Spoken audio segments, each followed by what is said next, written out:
Chapter 5. Now it came to pass on the 3rd day that Esther put on her royal apparel, and stood in the inner court of the king's house over against the king's house. And the king sat upon his royal throne in the royal house, over against the gate of the house. And it was so, when the king saw Esther the queen standing in the court, that she obtained favor in his sight.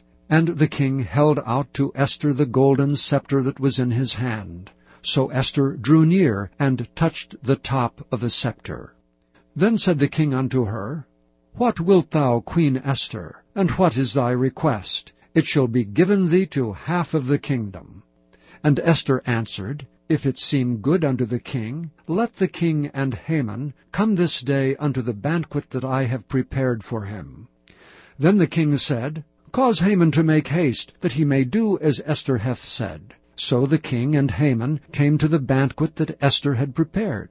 And the king said unto Esther at the banquet of wine, What is thy petition? And it shall be granted thee. And what is thy request? Even to the half of the kingdom it shall be performed.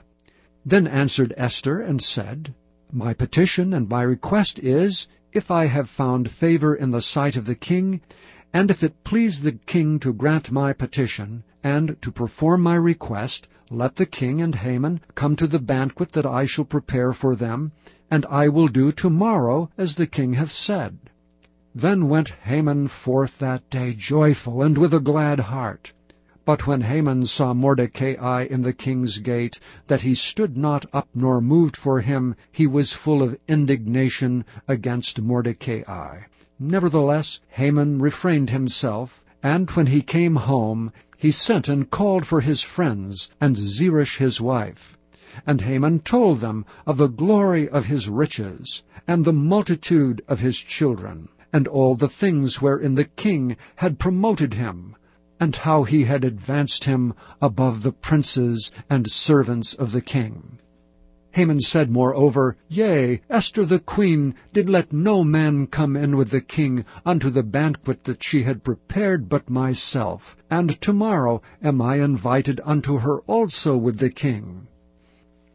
Yet all this availeth me nothing, so long as I see Mordecai the Jew sitting at the king's gate. Then said Zeresh his wife and all his friends unto him, Let a gallows be made of 50 cubits high, and tomorrow speak thou unto the king, that Mordecai may be hanged thereon.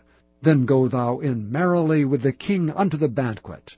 And the thing pleased Haman, and he caused the gallows to be made.